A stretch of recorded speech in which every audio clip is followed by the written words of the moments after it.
Assalomu alaykum. YouTube kanalimizga xush kelibsiz. Demak, sizlar bilan takrorlanmas robotlar jamoasi kanalimizda ko'rib turganimizdan xursandmiz. Demak, biz bugun sizlarga ajoyib bir yangilik bilan keldik. Ya'ni biz avvaldan savdo robotlari yaratish bilan shug'ullanamiz. Ya'ni robotlar ishlatish, server sotib olish va hokazo.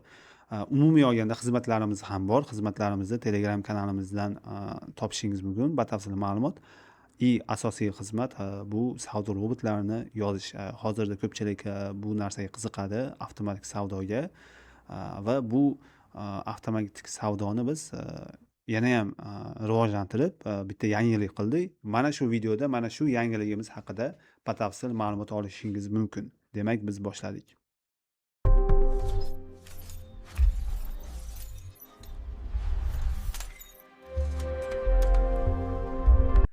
Demak, ko'pchilikda shunaqa bo'ladi. Savdo indikatorlarida ishlaydi, lekin ko'pchilik indikatorlar ishlamaydi yoki va hokazo degan gaplarni aytadi. Lekin bu bilimsizlikni natijasida gapirilgan gap xolos. Chunki indikatorlar ham albatta ishlab beradi va yaxshi natija qilayotgan tanishlarimiz ham bor. Va shu bitta tanishimiz TradingView indikatorini demak MetaTrader'ga ko'chirib berishni, undan keyin esa robot qilib berishni so'ragandi va bu masalani biz ko'rib chiqib shu narsani qildik. Endi sizlarga taqdim etamiz. Indikatorni, ya'ni TradingView indikatorini robot qilish jarayonida nimalar qilingan va ishimiz qay darajada bo'lgan. Agarda siz indikatorlarda savdo qiladigan odam bo'lsangiz, bu narsani juda ham yaxshi bilasiz. Signallar o'tkazib yuborishingiz mumkin yoki risk menejmentga amal qilmasdan savdo qilishingiz mumkin. Lekin sizda juda ham yaxshi indikator bor. Siz uni qaysi time frame'da, qaysi holatlarda, qaysi savdo sessiyasida zo'r ishlaydi, buni juda ham yaxshi bilasiz. Lekin vaqtida ish yuzasidan boshqa vaziyat bo'lganligi uchun ishlay olmaysiz. Shu narsaga biz ajoyib yechim qildik. Hozir shu narsani ko'rsataman. Demak, bu TradingView hozir shama bo'lgani uchun Bitcoin'da ko'rsatamiz. Bu yerda maxsus fayllarni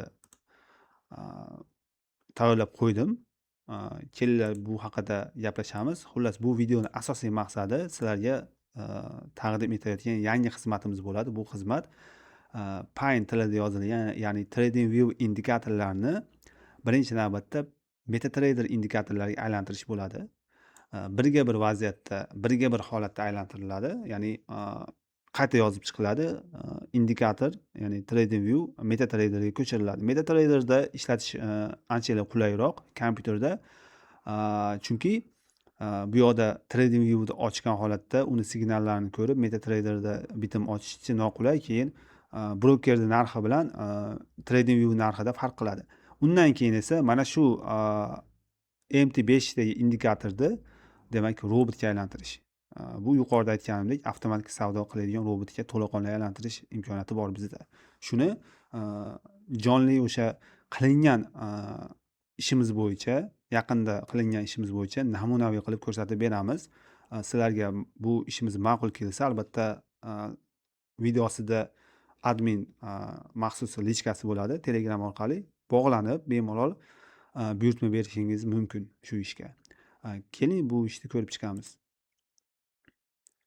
Demak, birinchi bo'lib mana Pine tilida yozilgan indikatorni ko'ramiz. Bu indikator Telegram kanalimizda bor. Telegram kanalida mana bu joyda chiqarib qo'yamiz. O'shani bemalol ko'rib, shunga o'xshash indikatorlar albatta Telegram kanalimizda juda ham ko'p. Buni Telegram kanalimizdan olib ishlatib ko'rgan odam, demak, bizga keyin buyurtma bergan. Demak, indikatorni demak, yana bir o'rganish bo'ladi sizlarga. Avvalgi videolarimizda ham ko'rsatganmiz. Indikatorlarni demak, anaqaga tushirish bo'yicha, TradingView'da ishlatish bo'yicha Telegram kanaldan mana shu faylni olib turib, text faylni olib kopirovat qilib olasizda, keyin indikatorni bu yoqqa tushiramiz. Sazdan noviy qilamiz indikator. Bu yerda eski yozuvlarni o'chirib yuboramiz. Va o'rniga mana yangini tushirdik. 392 qatorli kod. Bu yerda saqlanishni bosamiz. Shunda video uchun deb yozib qo'yay. Esdan chiqib qoladi unda. Video uchun qo'shimcha yozib qo'yapman. Keyin добавить na grafik degan tugmasi bor. Bossak mana grafikka tushdi. Demak, e'tibor bering, H1 time frame'da 1 soatlikda xuddi shu holatda indikator tushyapti. Endi ko'pchilik indikatorda ishlaydiganlar biladi. Muhim signallar o'tkazib yuborishlari mumkin. Mana shu signallarni Telegramga bot orqali yuboradigan funksiya ham qilib berishimiz mumkin. Undan tashqari robotga ham aylantirishimiz mumkin. Hozirda buni endi indikatorda demak MetaTrader versiyasini ko'ramiz. Undan avval MetaTrader'ni ochib olamiz. RoboForex MetaTrader ishlataman. Robot tuzish bo'yicha ozgina qo'shimcha bilim aytib o'taman. Robotlar demak bu yerda indikator ko'ramiz. Buning ichida MetaTrader 5 indikator faylini ochadigan bo'lsak, nima holat bo'ldi? Hozir ozgina pauza qilib turaman, chunki fayl kodini boshqa joyda qoldiribman. Demak, videoni davom ettiramiz. Demak, MetaTrader indikator kodini mana topib keldim. Boshqa joyda qolib ketibdi. Saqlab qo'ymabman. Xullas bu mana shu indikatorda MetaTraderga qayta yozilgan varianti. Endi buni MetaTrader terminaliga kirib, Tools'ni bosamizda shu joyda Meta editor chiqadi. Bu Meta editor demak bizda kod yozish uchun, ya'ni aynan robotlar va indikatorlar yozish uchun yordamchi dastur hisoblanadi. Bu yerda custom indikator tanlaymiz, chunki bu yerda hozir indikator kodini tushirishimiz kerak. Video uchun deb yozib qo'yaman, adashmaslik uchun. Qolganini tegish shart emas. Endi namunaviy kodni o'chirib olib, asosiy kodimizni tushiramiz. Bu yerda 512 qator ekan. Ctrl C da bosadigan bo'lsak, saqlanadi. Eng muhim joyi mana compile tugmasini bosadigan bo'lsak, mana bu yerda hozir bitta jarayon paydo bo'ladi. E'tibor bering. Video generatsiya bo'ldi. Hamma narsa joyida deyapmiz. Ya'ni xato yo'q, ogohlantirish yo'q. Bu juda ham ideal ishlaydi degani. Endi bu yerda demak uzr, buni o'chirib turamiz. Demak bu yerda indikator papkasi bor. Navigatorda refresh qilib olamiz bir qator. Shu joyda video uchun yo'q, bu robot indikator. Video uchun degan mana indikator paydo bo'ldi. Shuni oynaga olib kelsak, sozlamalari hamma narsasi chiqadi mana. OK deb bosamiz. Bitcoin'da 5 minutlik yo'q, H1 ga qo'yamiz. 1 soatlik time frame. Shuni grid sozlamalarini to'g'rilaymiz. Shu holatda chiqyapti, e'tibor bering. Endi Trading View ga e'tibor bering.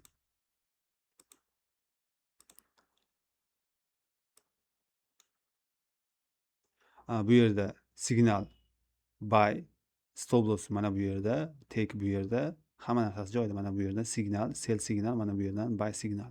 Ko'rib turibsiz. Endi buni Trading View'da ham xuddi shu narsani ko'rishimiz mumkin. Mana bu yerda mana sell signal, buy signal, oxirgisi buy, stop loss, hamma narsasi birga bir qilingan. E'tibor bering, bu yerda narxida ozgina farq bor. Bu 100% bir xil bo'lish ehtimoli kam. Mana bu yerda mana buy. Buni sababi broker bilan, mana shu Exness brokeri demo shot bilan Trading View'dagi ozgina farq. Lekin hamma narsasi deyarli bir xil. Bu farqi unaqa katta farq hisoblanmaydi. Robot sozlamalariga indikator sozlamalariga kiradigan bo'lsak, mana bunday sozlamalar bor. Demak, bu yerda ham xuddi o'sha sozlamalar bor. Ya'ni birga bir qilib indikator listidan kiramiz. Birga bir qilib tuzilgan. Endi time frame ni o'zgartirib ko'ramiz. M5 ga olib o'tsak, xuddi shu holat kelib chiqdi bizda. Oxirgi signal sell ekan. Qani ko'ramiz, birga bir ishlaydimikin M5 da ham.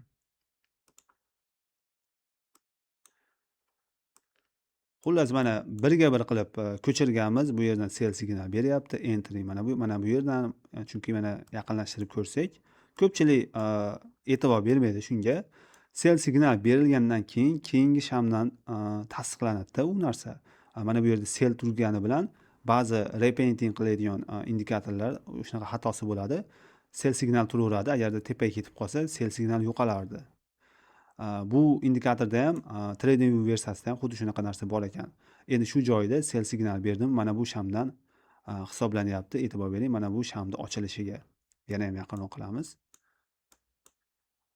Instagramda videolar ko'rib qolaman, indikator sotadiganlarni juda ham ko'pi bilmaydi, bilimsiz va natijada odamlarga noto'g'ri ma'lumot berib, odamlarni minus qilishiga sababchi bo'lib qoladi. Mana bu yerda mana ochilgan joyini, ya'ni shamni ochilgan joyi. Mana bu yerdan qizil shamga e'tibor bering. Bu yerdan yopilyapti, to'g'rimi? Shu joydan ochilyapti. Spread hisobiga ozgina farq bor. Shu joydan endi demak hisoblaydigan bo'lsak, entry xuddi shu joydan kelyapti. Bu juda ham to'g'ri degani.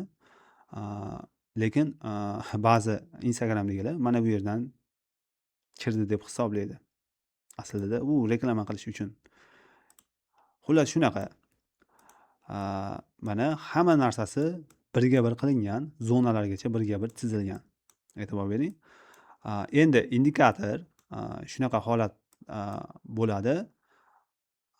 Bu yerdan mana buni ko'raylik. Mana bu yerdan deylik, yana bir ma'lumot berib o'tay. Mana shu indikator sotuvchilar uchun. Qani qayerda qoldi? Mana bunday qilishadi. Kirgan joyidan belgilab oladi. Ya'ni signal ko'ringan joydan. Vaholanki mana bu yerdan kiriladi. Bitta sham bu yoqdan. O'sha shamni ochilishini ko'rish kerak-da. Eng qizig'i, yangi sham qaysi narxdan ochilgan. Bu sham yopilgan bo'lsa, mana bu yerdan kiryapti. E'tibor bering. Yo'q. Bitta shu joyini shunday qilib olatda shuncha pips yurib berdi deydi. Vaholanki o'sha joyda mana bu yergacha yurib berdi deydi-da. Aslida unaqa bo'lmaydi. Selgacha, sel signali esa mana bu yerdan kelgan bo'lishi mumkin. Ya'ni signaldan signalgacha ishlaganda robot mana bu yerdan buy beryapti va mana bu yerda sel kelyaptimi? Mana bu yerda sel. Ko'ryapsiz, qancha farq qilyapti. To'g'ri, mana bu yerda sel beryapti. O'sha seldan yopib turib sel ochish kerak. Sel o'xshamagan. Mana bu yerdan buy beryapti, bu yerda xato.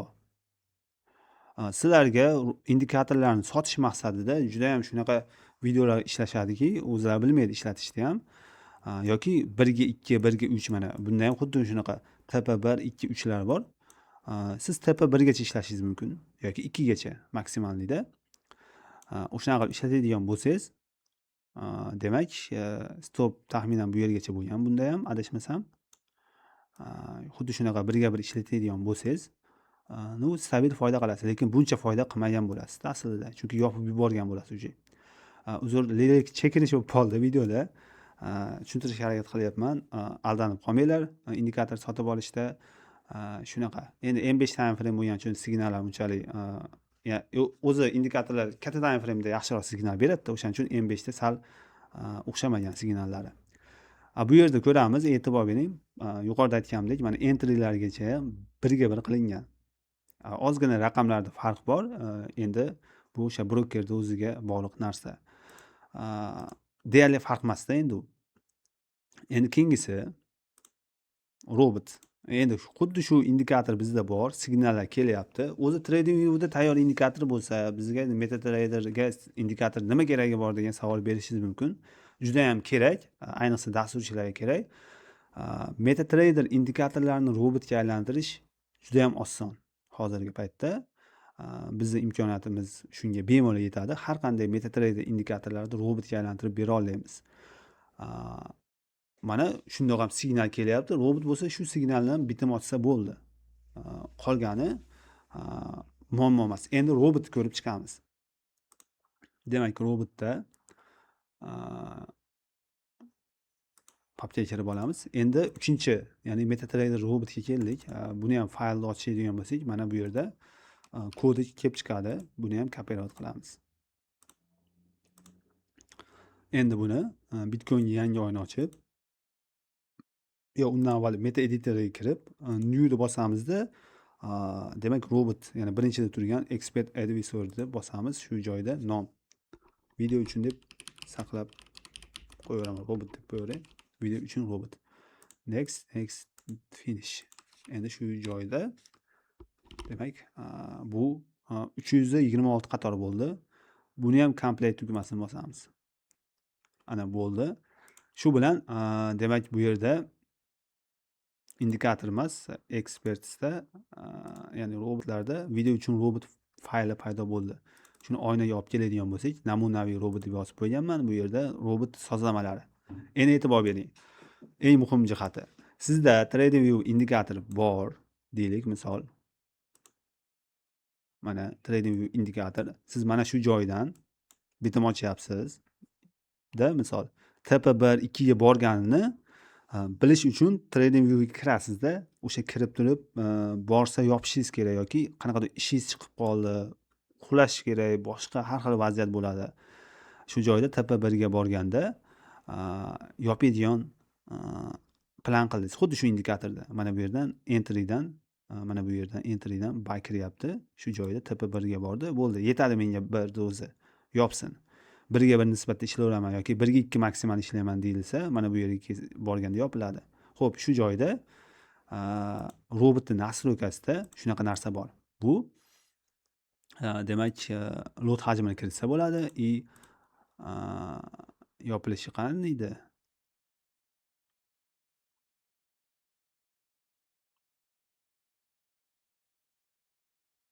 Hozir 1 minut.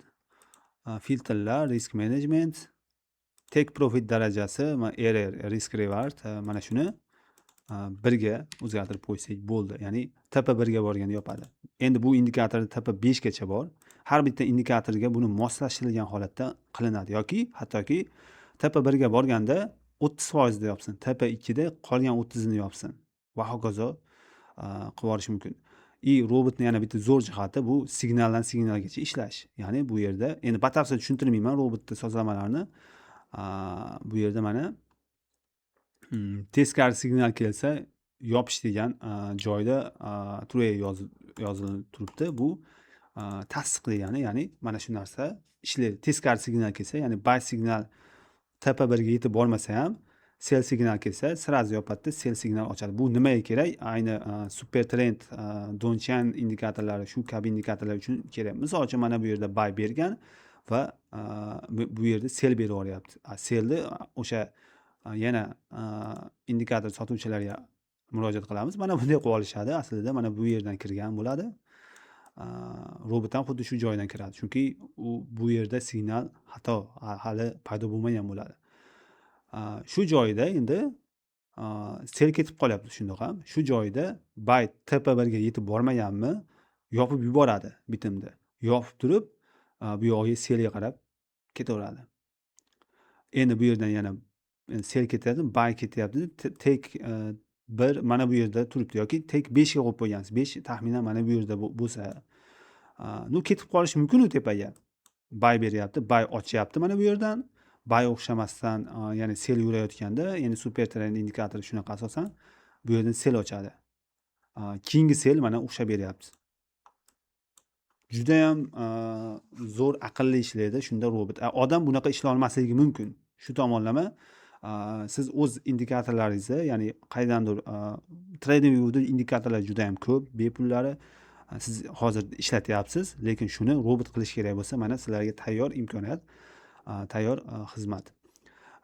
Mana shu shaxsiy indikator bo'ladimi yoki bepul qaydandir indikator, hattoki pulli indikatorlarni ham bemalol 1 ga 1 o'xshatib yasab, uni qayta shunaqa robotga keltirishimiz mumkin.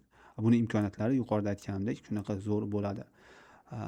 Endi mana bu yerdan misol keltiradigan bo'lsak yana bu yerda TP5 gacha menimcha. Endi istoriyadagi signallarni faqat buy sellini ko'rsatadi, TPlarni ko'rsatmaydi.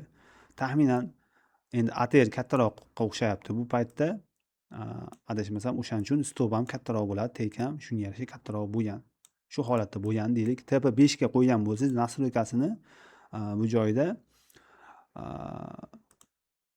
mana bu yerda 5 deb yozib qo'ygan bo'lsangiz, TP5 ga borganda yopadi. Demak, bu joyda u yergacha demak yetib bormagan. Deylikda, shu joyda sell signal kelgani uchun buyni yopib, sell signal ochavergan. Bu yerda ham xuddi shunday shunaqa ishlatsa bo'ladi. Yana funksiyasi bor robotimizda. Bu grid. Grid yoqib qo'yadigan bo'lsak, zarar ketyapti. Shunda qanaqa holat bo'ladi? Misol uchun o'chirib olamiz buni. zararga ketayotgan signalni ko'rishimiz kerak. Qani?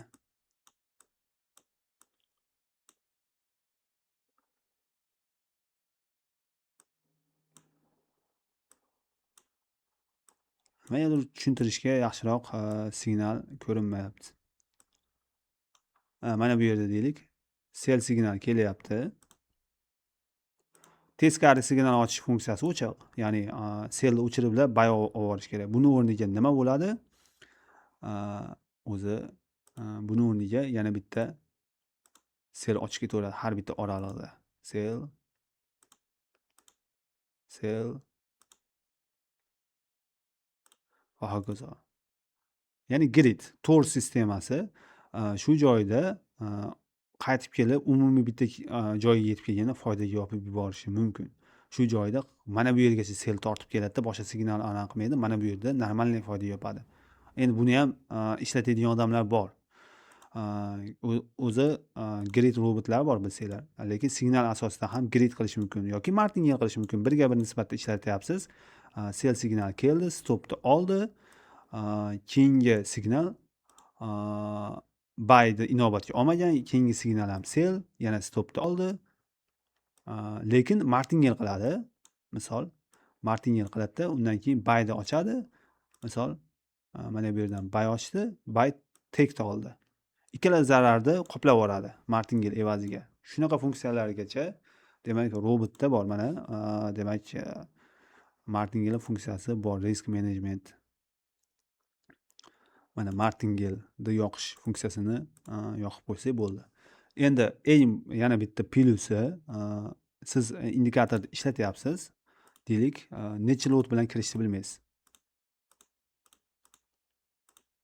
Shuni hozir bittada maksimal tushuntirishga harakat qilaman. Hozir oxirgi signalga kiramiz. Mana bu yerda. Demak, bu yerda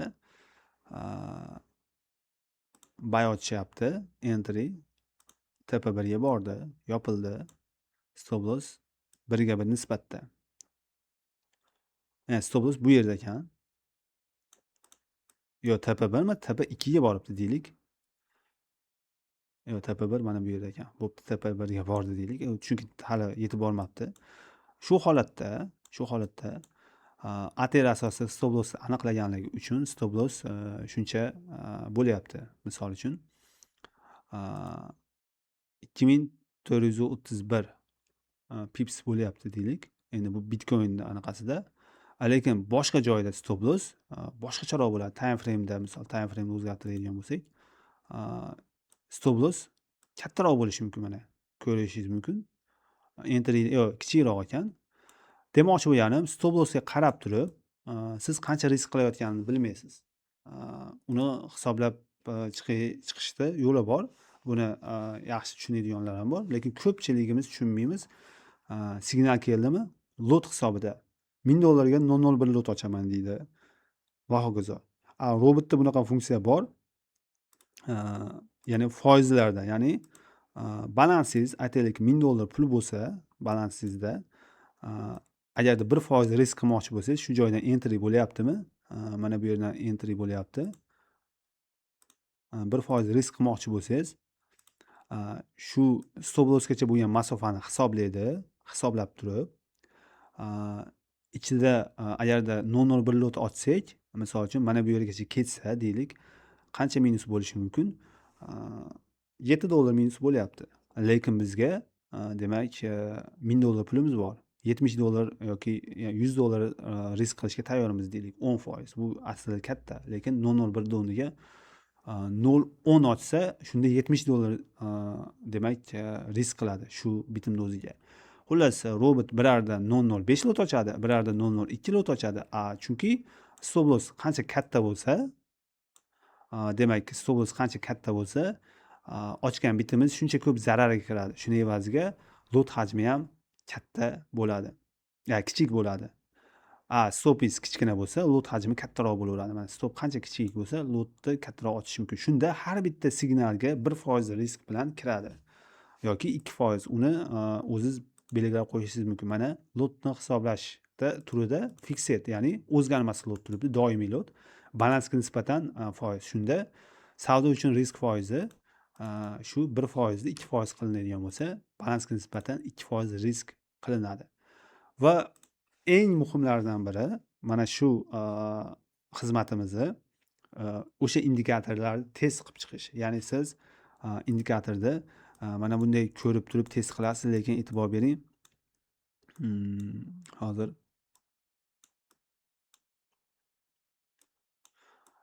mana bu joylarga e'tibor bermaydi ko'pchilik. Mana bu yerda ketma-ket zarar olganda, chunki bu yerdan buy, mana bu yerdan buy, sell, buy, faqat minus. Faqat minus olgan. Faqat sell ushlab turib to stop loss olmagunicha kutadigan bo'lsangiz, stop loss mana bu yerda bo'lganda bu yergacha savdo o'xshamagan yoki mana bu yerda sell kelib turib, mana bu yerdan buy o'xshayaptimi? Sell, buy, sell qilib turib signaldan signalgacha bu yerdan buy bitta otib yuboradida, shu joygacha ko'proq foyda qiladi. Xullas, robotni har xil risk menejmentda, har xil nastroykada test qilib olishingiz mumkin. Ya'ni indikatorda bunaqa test qila olmaysiz. Har bittasini backtesting qilib, orqaga surib yoki o'sha premium sotib olib TradingView'dan har bittasini qo'yib chiqqaningiz bilan baribir odam ba'zi hollarda adashadi. Odam omili ishtirok etgan narsada qiyinroq bo'ladi. Mana bu yerda ko'pchilik o'ylaydiki, bu yerda normalniy foyda qilsa bo'ladi ekan. Mana shu buy sell zararlarni mana bu normalniy foyda bilan yopib yuboradi degan xayol bo'ladi sizda. Men ham misol indikator sotadigan bo'lsam, shunaqa reklama qilardimki, mana shuncha tushib berdi deyishim mumkin edi. Lekin vaholanki mana bu yerda yopib yuborasiz yoki mana bu yerda.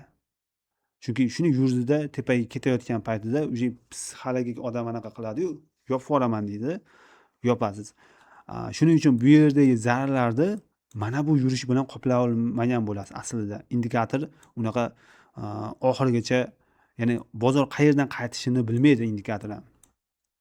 Yoki oxirgi baygacha ishlagan bo'lsa, shu yaxshiroq ekan, shunda ko'proq foyda olgan. Lekin o'shanda ham repainting degan narsa bor. Может mana bu yerdan buy berib, uni o'chirib olgan bo'lishi mumkin indikator. Shunaqa indikatorlar bor, repainting bor ichida. O'sha sizni aldab qo'yadi. Shuning uchun robotni, ya'ni indikatorni robotga aylantiramiz, aylantirib turib, uni testdan o'tkazib, yillik, bir necha yillik testlarni ham o'tkazishimiz mumkin. Endi uzr, video cho'zilib ketadi. Buni test qilish jarayonini keyinchalik ko'rsatib beramiz albatta. O'zi MetaTrader testerini ishlatish bo'yicha alohida video qilamiz, xudo xolasa, chunki buni ko'pchilik sozlamalarni tushunmas ekan. Keyingi videolarda albatta bu masala bo'yicha ham ko'rishamiz. Demak, kimgadir shunaqa xizmatlarimiz kerak bo'lsa, bemalol aloqaga chiqishingiz mumkin. Indikatorlarni bemalol robotga aylantirib berishimiz mumkin. Demak, yana bir eslatib o'taman. TradingView indikatorlarini, signallarni Telegram botga yuborish, signallarga bitim ochadigan robot tayyorlash, uni MetaTrader indikatoriga aylantirish yoki to'laqonli savdo robotiga aylantirib bemalol ishlatish imkoniyatlari bor va qo'shimcha dasturiy imkoniyatlar ham bor. Telegram bot ochish, veb-saytlar va hokazo.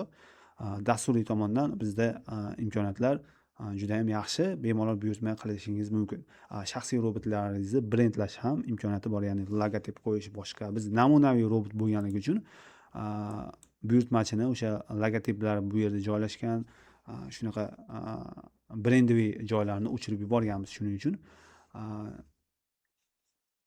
shunaqa xizmatlarimiz ham bor. Demak, keyingi videolarda ko'rishguncha xayr, sog' salomat bo'ling.